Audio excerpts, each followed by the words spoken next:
Today we begin the book of Exodus, which follows the life of one of the most significant people in all the pages of the Bible, and that is Moses.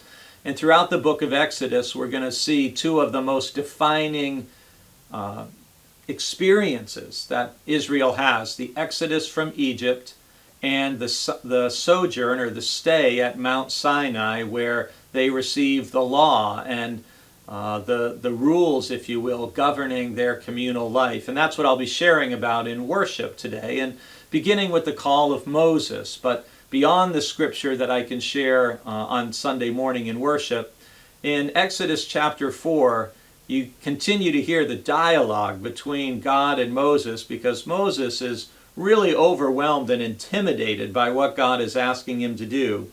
And in chapter 4, verses 12 and 13, God says, "Now go, and I will be with your mouth and teach you what you are to speak." But he said, "Oh my Lord, please send someone else." This concludes almost a chapter and a half of Moses explaining to God why he is not the person to go to Pharaoh in Egypt and to say, "Let my people go," and to be God's prophet and the interpreter of God's will and the instrument of God's deliverance. Anything you may have ever felt like God was asking you to do in your life pales in comparison with what God was asking Moses to do. And Moses is just out in the wilderness with the sheep, minding his own business, when God says to Moses, basically, "I've heard the cries of my people crying out for deliverance, and you're the guy I'm sending." And Moses' whole approach is basically, "Here I am, send Aaron, send somebody else." And think of what a difference this is if you're familiar with the experience that the prophet Isaiah has when God encounters him and speaks to him in Isaiah chapter 6.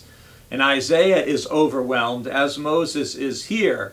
Isaiah's response is, "Here I am, send me." And that's what we tend to think of with the great figures in the Bible. And part of what I love about Moses is his humanness in saying, "Here I am, you've got to be kidding, send my brother. He's a much more articulate speaker than I am." And God really gets fed up with Moses, as if God doesn't know what Moses' limitations are, what Moses is capable of. And it's not so much what we are capable of, it's what God is capable of doing through us. So the next time you may be getting some inkling or a sense that God is calling you or asking you to do something, on the one hand, you can tell yourself, well, compared to what God asked Moses to do, this is nothing. And on the other hand, always remember that if God calls you to do something, God will give you the Spirit, the gifts, the resources you need to make it happen, if God promises to be with you.